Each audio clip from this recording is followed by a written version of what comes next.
কুমড়ো তাড়াতাড়ি চলে এলে যে? ঠাকুর মশাই কই দিয়েছে পঞ্চানন ঠাকুরের ব্যাপার? না রে বাবু, কিছুই কয়নি।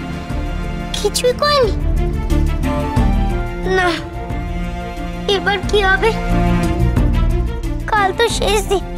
পঞ্চানন ঠাকুর যদি ওই ভূতের তেলের কথা জেনে যায় তবে তো সর্বনাশ। কে আবার হবে?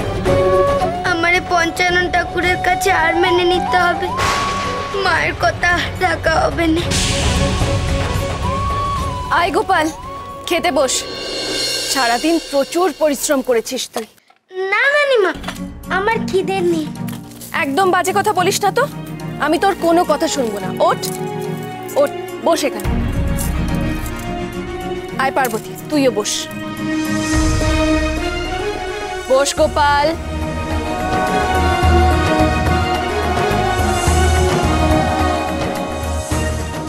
ও মা, এ কি হাত গুটিয়ে বসে রইলি কেন?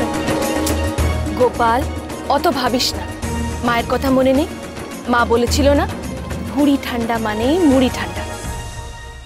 নে, আগে খা, তারপর ভাববি। কি হলো তোর? মায়ের কথা যে খুব মনে পড়তেছে। মায়ের কথা আর রাখা হলো না রানীমা। পঞ্চানন ঠাকুরে হারানোর কোনো উপায় পেতেছি না। কেন, কুলগুরু তোকে কিছু বলেননি? না।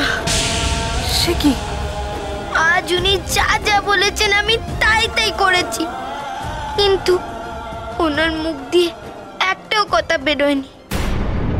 কিন্তু পার্বতী যে বললো যে তুই সংস্কৃত শিখছিস, সেটাও কি উনি শেখাচ্ছেন না? হ্যাঁ, তা মাঝে মাঝে একটু একটু কথার মানে শিখিয়ে দিতেছে। কিন্তু গোপাল, আমি একটা কথা বুঝতে পারলাম না, তুই সেটাই বা শিখতে চাইলি কেন? ওই ওনার মন রাখার জন্য। যদি উনি আমার পঞ্চানন ঠাকুরের ব্যাপারে কিছু কয়ে দেয়, তাও তো কিছু কইলেন না। আমি তো জানি উনি কইবেন না। আমি তোরে কইছিলাম। ও আমার সাথে কি করেছিল তুই জানিস? তুমি পুজো করে সেই ফুল আমারে দাও। সেই পেশাদি ফুল আমি কুমড়োটার মাথায় চুইয়ে দেব। দে, মায়ের সামনে নাক্ষত দে।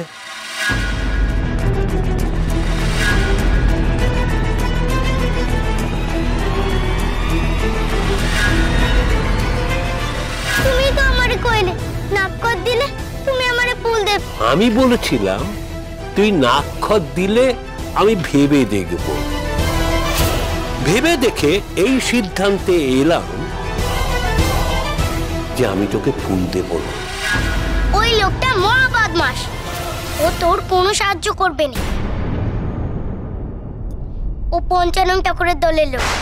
তুই মিচেই ওনার পেছনে কাটতে গেলি আর ওই অং বং চং শিখতে গেলি। মানে বকতেছিস কেন? বকবো না কেন? তোর তো বকাই উচিত। তোরে আমি শুরুতেই কইছিলে ওর কাছে গিয়ে কোনো লাভ নেই। তুই শুনলি?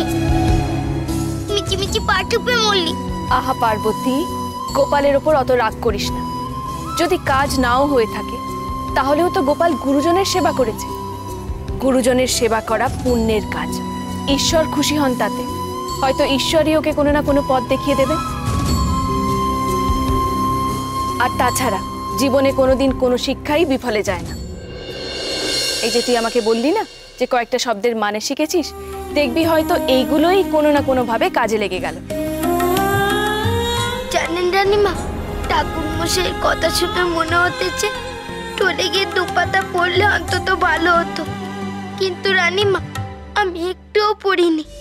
সারা কোনটা কেলে বেরিয়েছে, আর এখন আমি হাত কামড়াচ্ছি। কাঁদিস না গোপাল।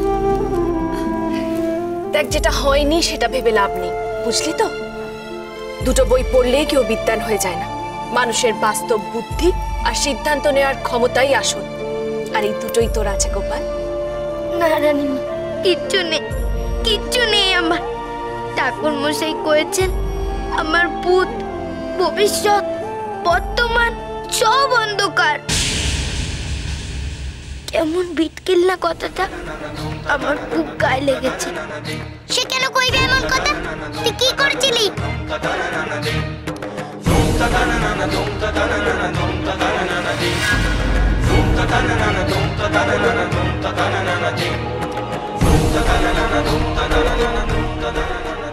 ঠাকুরমশাই, আপনি এখন আরতি করবেন তো? তাহলে আমি এক কাজ করি, আপনার একটু সাহায্য করি। কর। আমি এই দিকগুলো সাজিয়ে দিই। আচ্ছা। কিন্তু ঠাকুরমশাই, কি দিয়ে সাজাবো? তেল নাকি? সংস্কৃতে উত্তর দে, দেখি কেমন শিখলি। হ্যাঁ হ্যাঁ, দেন না, আমি সব জানি, আপনি দেন দেন। বেশ, কিঞ্চিৎ তিষ্ঠ, অহং বদামি।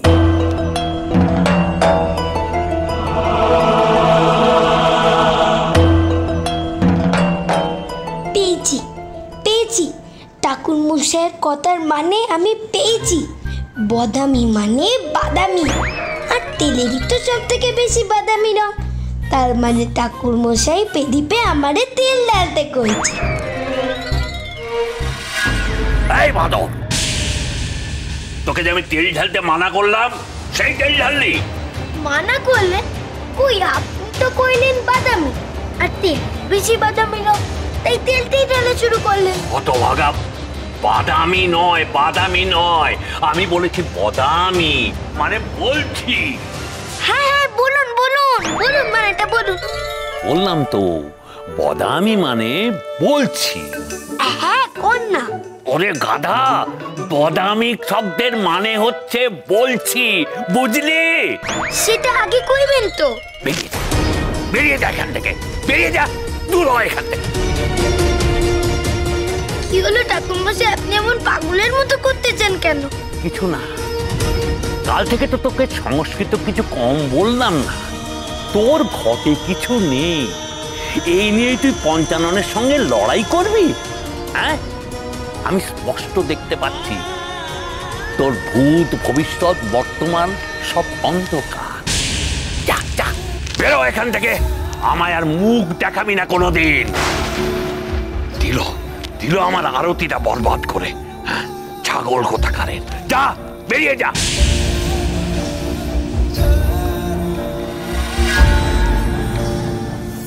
উনি তোরে এমন কথা কইছে কোন সাহসে? তুই কিছু কইলি না? কি কইব বল, উনি তো আগেই কই দিচ্ছেন। উনি সব বেসব্বা, ওই মন্দিরে উনি যা কইবেন, যা করবেন তাই হবে। পচো, গায়ে মানে না আপনি মোড়ল। চার তো, আমার জানা আছে তোর মোটেও উচিত হয়নি ওনার সেবা করার। কি করব বল, তখন কি আমি জানতাম আমারে গাদ ধাক্কা দিয়ে উনি বের করে দেবেন? রাগ করিস না পার্বতী, কুলগুরুর তো বয়স হয়েছে, উনি খিটখিটে হয়ে গেছে, তাই হয়তো আরতির সময় গন্ডগোল হওয়াতে উনি রেগে গেছিলেন। আর তাছাড়া কুলগুরু কি তোদের নিজের লোক হন, আপনজন হন? তাহলে এত রাগ কিসের? যে তোদের নিজের লোকই নন, তার কথা এত মন খারাপ করছিস কেন? না রানীমা, মন খারাপ করতেছি না, কিন্তু উনি এসব উল্টো পাল্টা কথা কইবে কেন? দিব্যি জল জ্যান্ত কুমড়োটারে উনি কি সব ভূত টুতের কথা কইলে? কুমড়োটার যদি কোনো অমঙ্গল হয়?